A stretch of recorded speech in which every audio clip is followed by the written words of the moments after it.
No, ma in realtà come lo ci sa.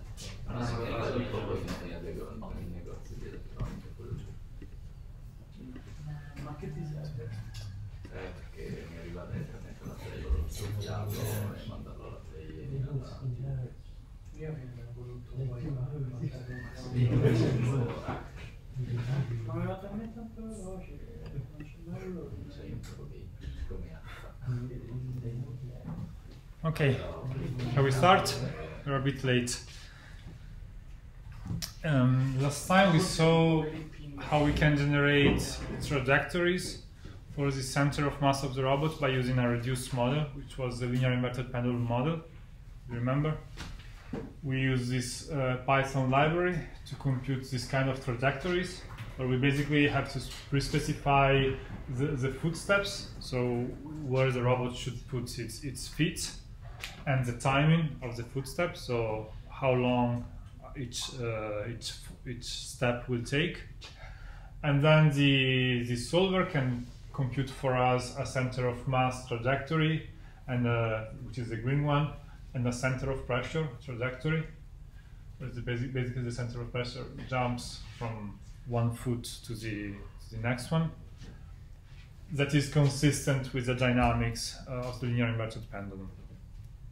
Now what we're going to see in this last lesson is how we can connect this with what we have seen during the last week.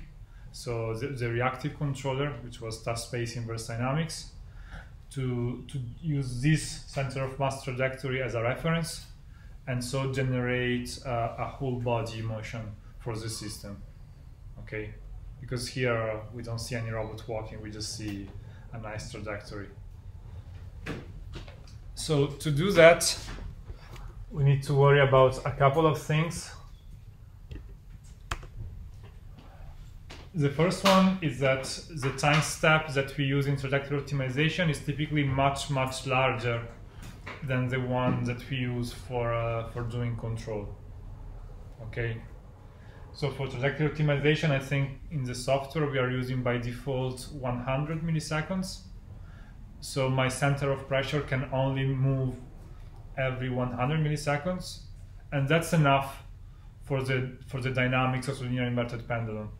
So it's not a problem. You can make it faster, but it's just going to make your optimization problem bigger.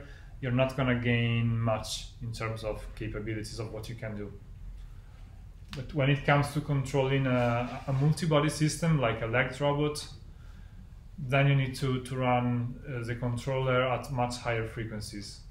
So in the simulation, I think it's 2 milliseconds, the time step. And in practice, people typically go even at 1 millisecond. Okay. So we need somehow to take this trajectory that is sampled at 100 milliseconds and get something that is sampled at 1 or 2 milliseconds. Okay. So there is a first interpolation phase. It's not difficult, but it's not trivial. It's not just a linear interpolation. I'm going to give you more details in a moment.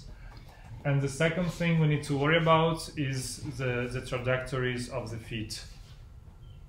Because the solver, the trajectory optimization problem, only gives us the center of mass trajectory. But for walking, we need also to move our feet, not only the center of mass, right? Because we want the contacts to move. So we need somehow to compute trajectories. This we will do by hand without doing any trajectory optimization problem. And then we will use this trajectory as reference for the task space inverse dynamics controller. Okay.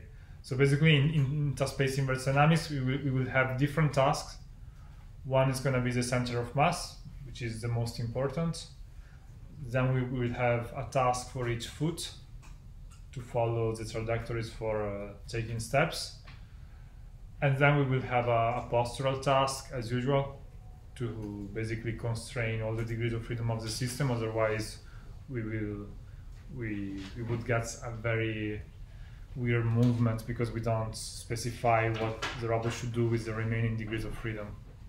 the robot has many more degrees of freedom than the center of mass and the feet. Center of mass is 3 degrees of freedom.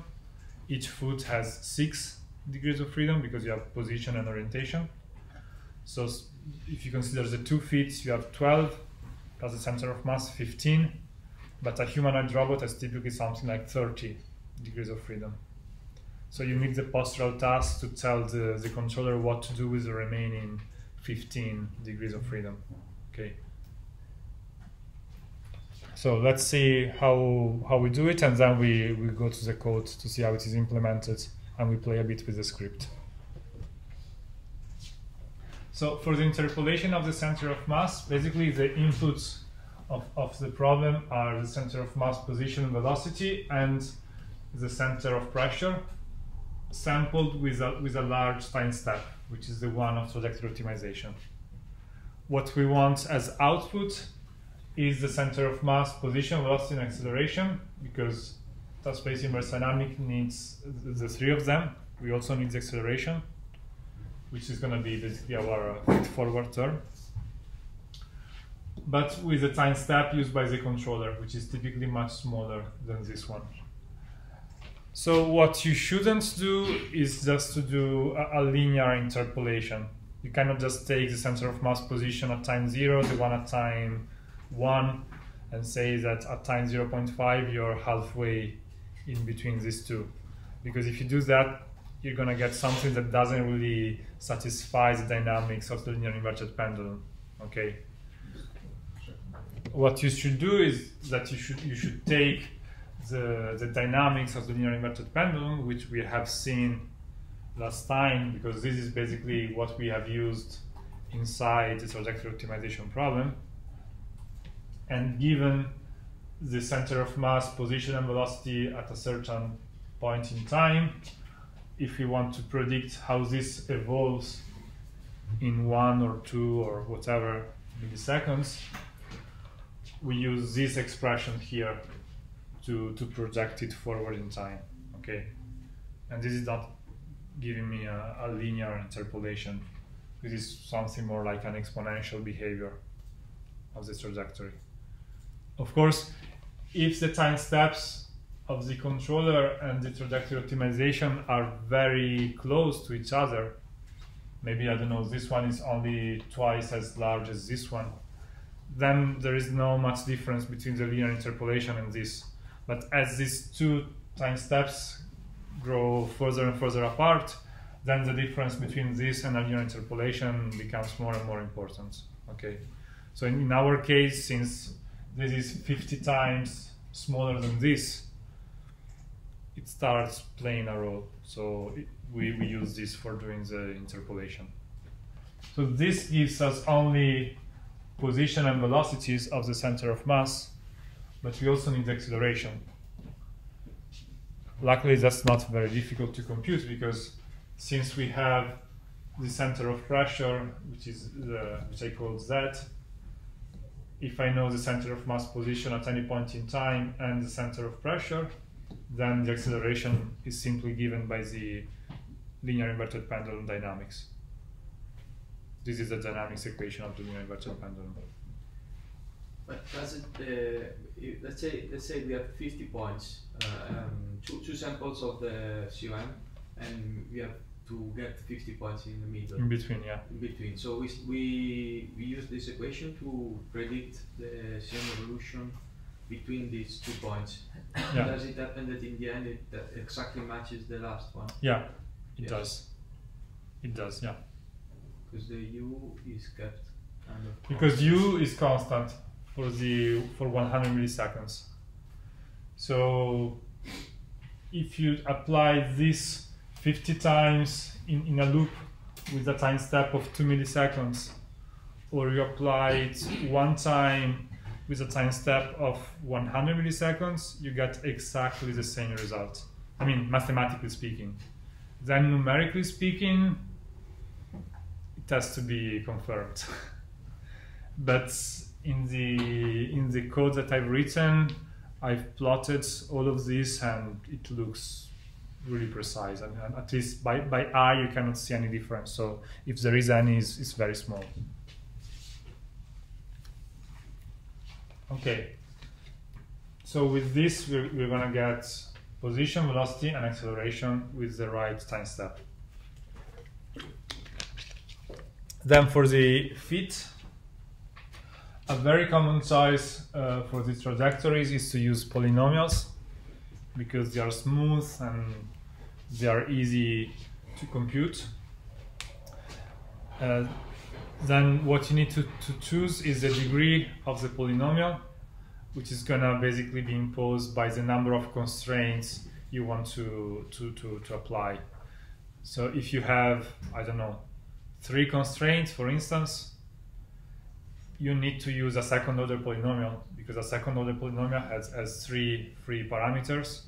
You have the coefficient of the second order, of the first order, and you have the bias term. So if you have 3 variables and 3 constraints, then you have a system that you can solve with a unique solution. So in our case, the very minimum we can do is to impose the initial position of the foot, the final position of the foot, and the initial and final velocities, which should be 0, because when you start moving from being in contact, well, you have 0 velocity by definition. And since we don't want to impact the ground when we make a contact, we want to reach the contact point basically with a 0 velocity. Okay, so these are the minimum, the least we can do. With this kind of constraint, how can we guarantee that the foot is at enough, let's say, height from the floor when the robot? Okay, this is for X and Y. Now we're going to talk about that. So this is the motion in X and Y, which is basically just moving on the plane. So when you say zero relative foot velocity, you mean in this plane? We want the feet to...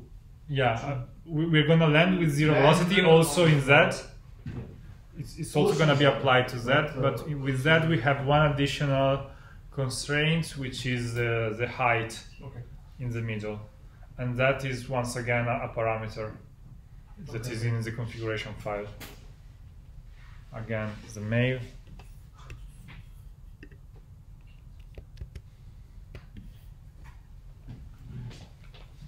So since we have 4 constraints, we used third order polynomials.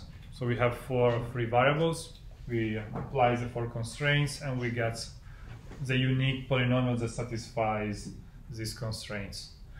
So this is good for X and Y. For that, we have the additional problem of deciding how high we want to go. So we could do it in different way. We could use a polynomial with a higher order. And so we add a 5th constraint, which is the height, typically in the middle of the trajectory. Or what we did actually here in the software is to split the Z trajectory into 2 parts. So we have the first part where we want to reach the apex of the trajectory, so the highest point. And since after that we're going to go down, we reach it with a 0 velocity. And then we have a second polynomial for the second half of the Z movement. So we first go up and then we go down. And these are 2 separate polynomials, each one being third order. But it would have been fine also to use a 4th order polynomial for the whole stepping motion. It doesn't matter very much.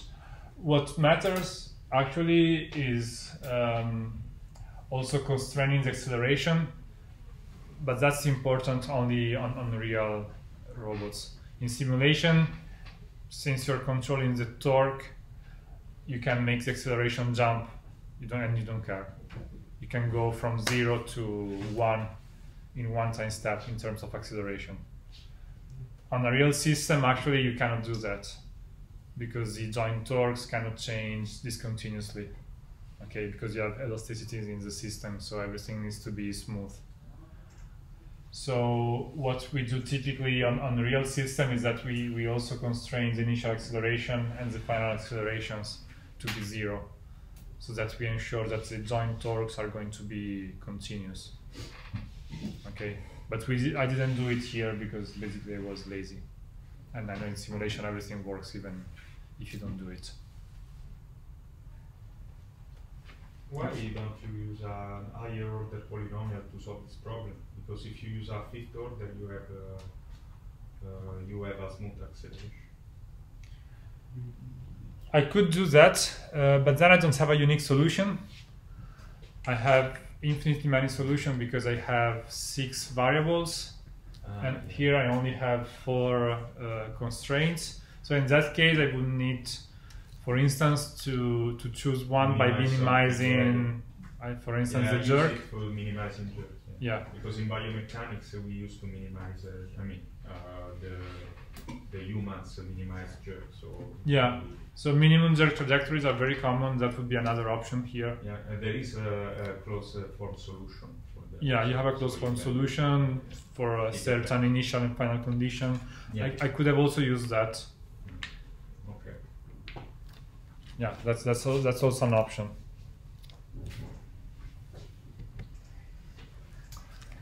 So that's the end of the theoretical part for today. So it was very short. And now for the rest of the lesson, we are just going to basically play with the code and look at plots. You can go to the usual directory, devel source TSID exercises in the virtual machine. You should update the software because I pushed some modifications, so git pull. And then we're going to play with 2 scripts. The first script is LIPM to TSID, which is the one basically taking care of the interpolation and the generation of the foot trajectories. And then there is a second script which basically uses the output produced by the first script. The output is going to be a data file which is created in the same directory. And this is the script that is really using TSID to track the reference trajectories computed by the previous script. Okay. So if you want to then later modify the walking parameters, for instance, to make the walking step longer or faster, you will need to rerun 3 scripts. The first one generating the center of mass reference trajectory, the second one doing the interpolation and the foot trajectories, and then finally the third one to execute the real walking motion on the complete system. Okay. So we can start by looking at the default behavior.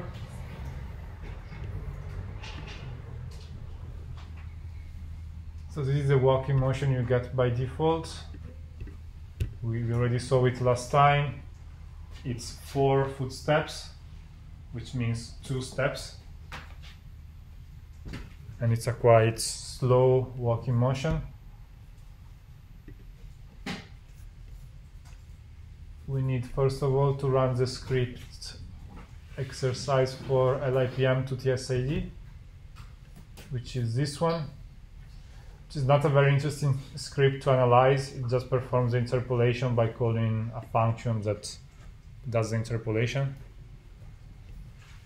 And if you run it, we're going to see the interpolated trajectories and the fit trajectories. So this is probably the most interesting plot. So the stars represent the samples that you get from trajectory optimization,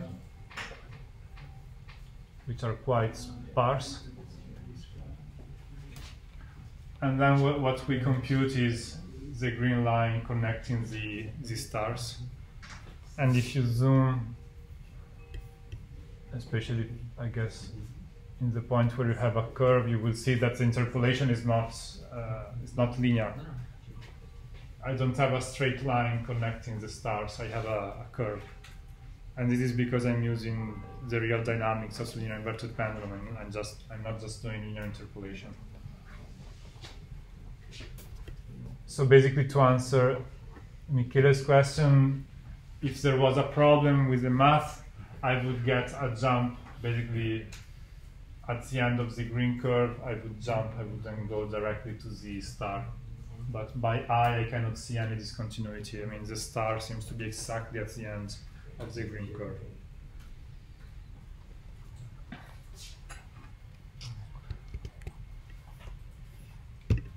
Then this is the center of mass in X.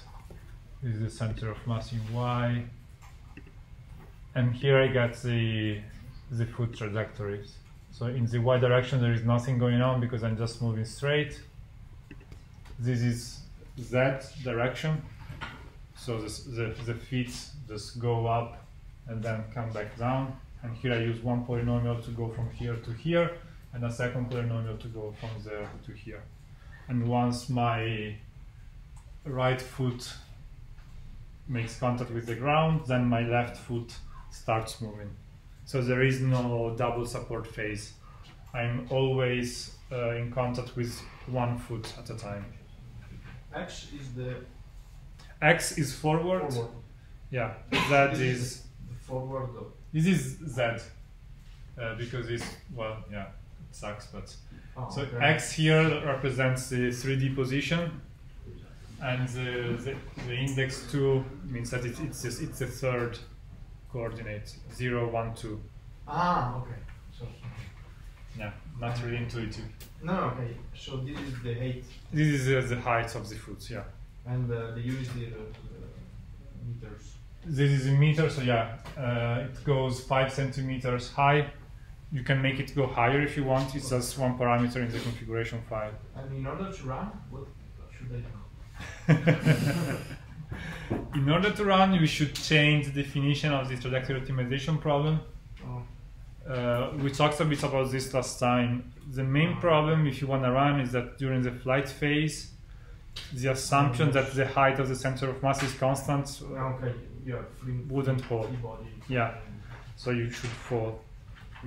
And if you fall during flight, then you should rise during stance, because otherwise your robot is just gonna go lower and lower. And Yes, so you have to reach the ground with a velocity which is greater than 0 to give an impulse.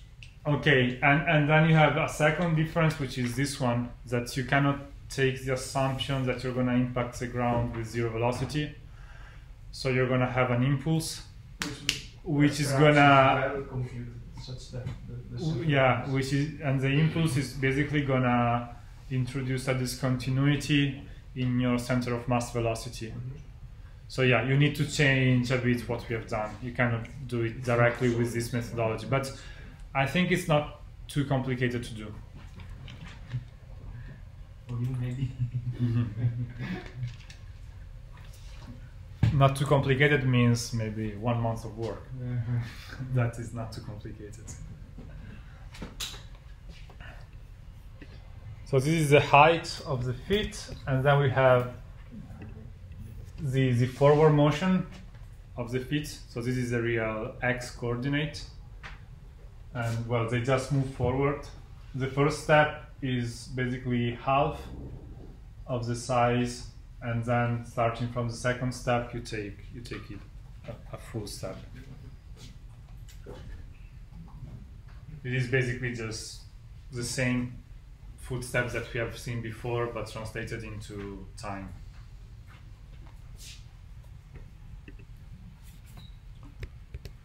So now that we have these trajectories with the right time step, we can use TSID to track them. So this script is also not very interesting to look at. Basically, it does what we already discussed. You have 3 tasks: center of mass, left foot, right foot. You have the contact with the left foot and right foot depending on the contact phase, and you just try to track the reference trajectories.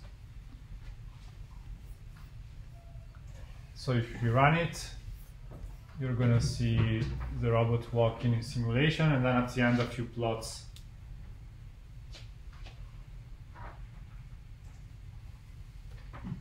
It's like a Frankenstein walk, but it's walking.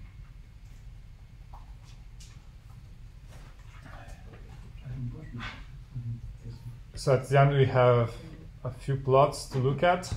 Let's start from the center of mass. So this is the center of mass position, X, Y, and Z. First thing to observe is that in the Z direction, the assumption that the center of mass stays at a constant height is more or less verified, because this is only a deviation of 6 millimeters. So basically the height of the center of mass during the walking was constant. And then we have the tracking in X and in Y, which is very good. You should notice that here we don't start exactly from the right position. We have a bit of deviation in the initial condition, but the robot is able to catch up, which is good. It shows some kind of robustness and stability.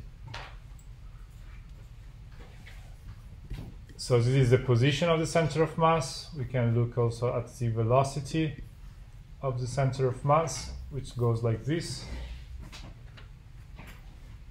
You have these spikes in velocity because every time your robot makes a new contact, it goes from accelerating to decelerating, so the velocity starts going down. Also, the velocity tracking is quite good. And then we can take a look also at the acceleration tracking.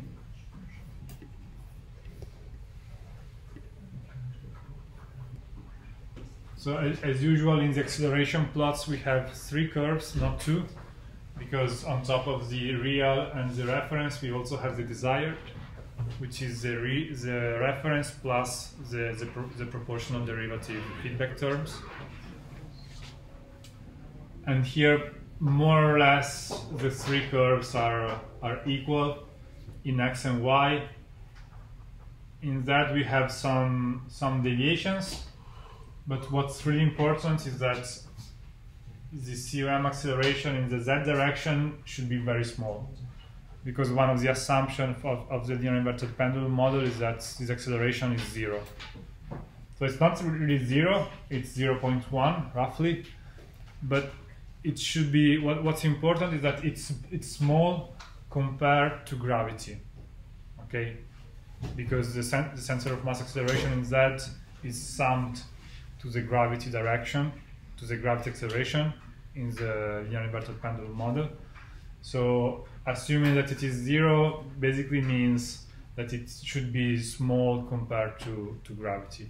And 0.1 compared to 9.8, it's pretty small. It's about 100 times smaller. So this acceleration here is negligible, which is the reason why we can use the linear inverted pendulum model to generate the center of mass trajectory, okay?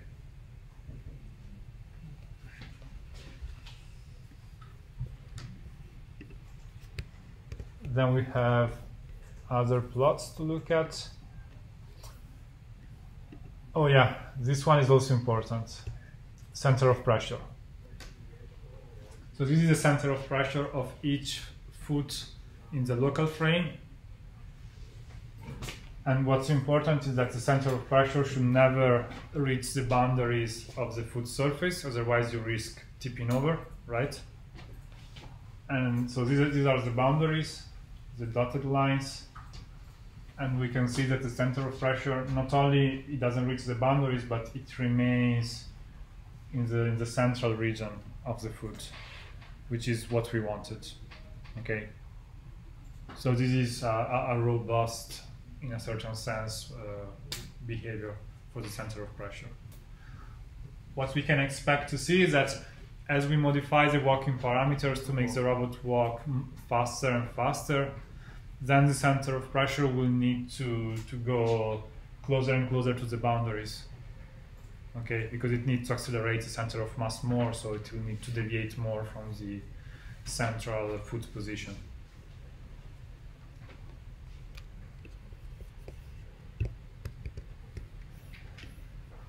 And then we also have the joint torques and the joint velocities.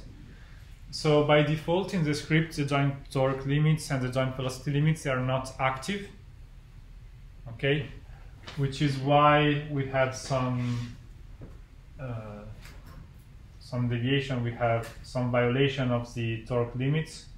So here I'm not plotting the torques for all the joints, only for the joints that basically go close to their torque limits or that violate the torque limits.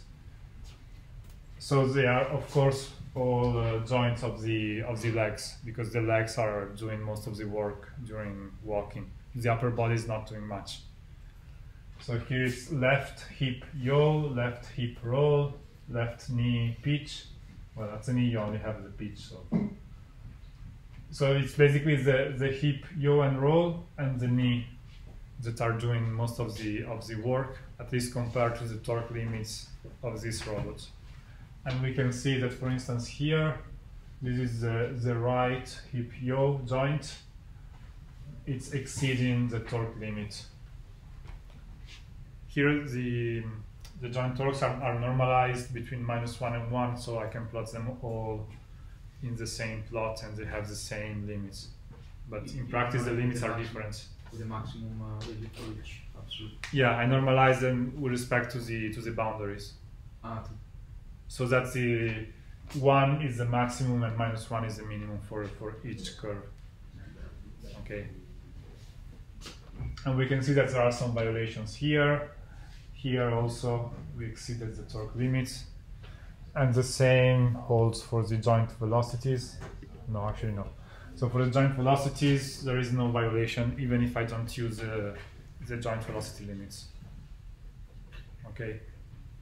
So we got lucky. Even if we didn't specify these constraints in the problem, they are still satisfied. Because it's a slow walking motion, so the robot can deal with that.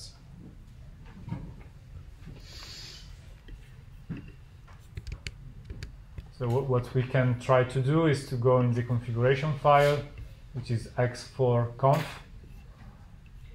and we can enable the torque limits by changing this value here. W torque bounds is set to 0, we set it to 1. And then we rerun the script.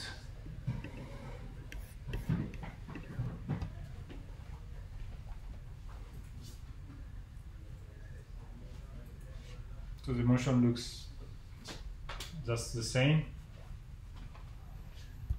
But now if we go and look at the torque limits, they should be satisfied. And indeed they are. So here it's saturated, and here it's saturated. We couldn't even see it in the movement, but in practice this made a difference. Joint velocities, center of mass velocity looks the same. Center of pressure looks the same. So everything looks roughly the same. This of course is because we didn't have a large violation in the beginning. So the difference between what the robot would do without torque limits or what it would do with the torque limit was small. So it didn't impact very much the resulting trajectory. Do you have the orientation trajectory? Of the feet? No, the waist. No, there is no orientation of the waist. The tasks are center of mass, feet, joint posture, and then we have a force regularization task, just to try to keep the contact forces close to the center of the friction cones. And then we have the joint torque bounds and the joint velocity bounds, which are not active right now, but since they're not violated, even if I activate them, nothing is going to change. So whatever keeps the robot upright now is the postural. Is the postural task, yeah. So we can just for fun try to remove it to see what happens, but I think it's going to be a disaster.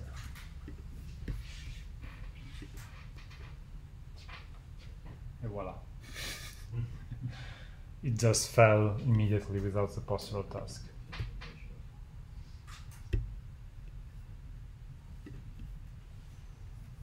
You really need the postural task. You need something to keep the robot upright. Just the center of mass is not enough.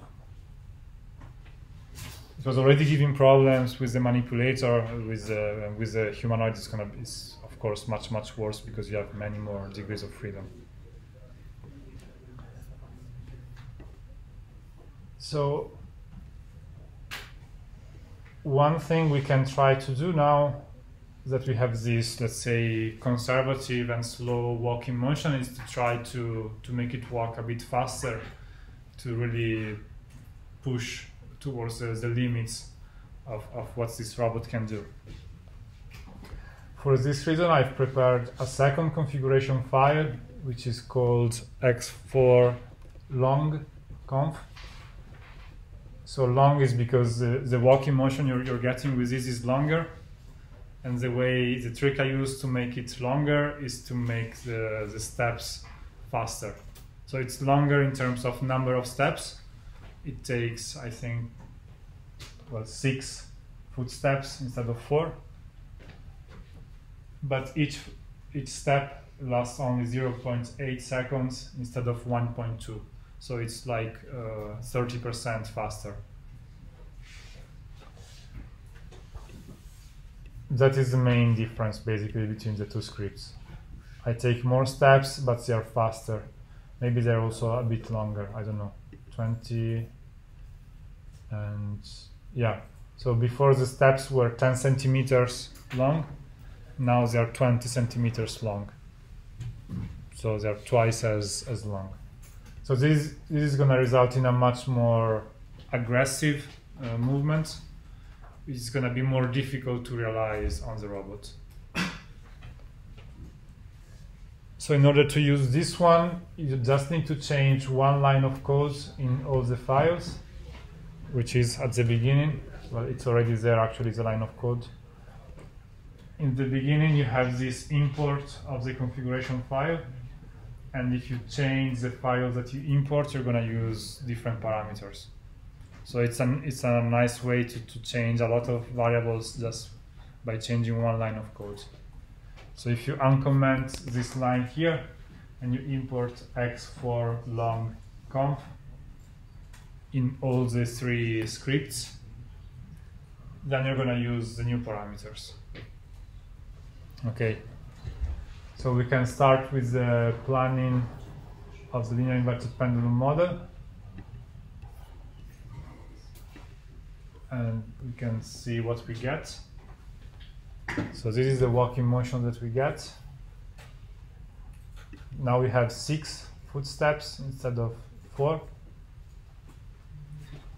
And here we don't see it because there isn't the time represented, but they are faster than before. Since they are faster, what we can see that the center of mass is not reaching the side of the step as it was before. It's not going all the way to here, but it's stopping here. We already saw this last time. This is the center of mass in the y direction, so it's moving left and right, but this time plotted with respect to time. This is the x trajectory. It doesn't look very different from what we got with the slower motion, but it's going to change, especially when we go to the real robot. Then we need to run the LIPM to TSID script. Again, we need to uncomment this line to import the new configuration file. So this is x4 conf, x4 long conf. We run it. This is going to generate the new trajectories with the right time step and the trajectories for the feet.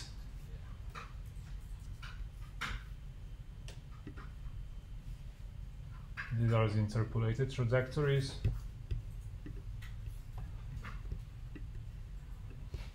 Which I'm not capable of.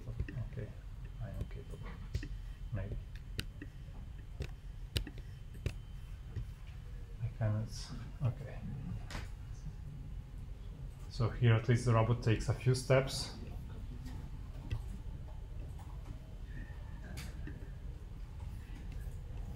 And then finally we can run the last script.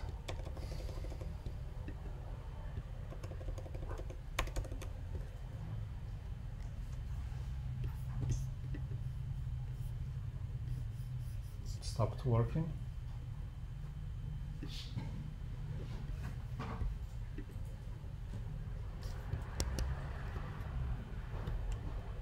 I think I have a problem with my keyboard.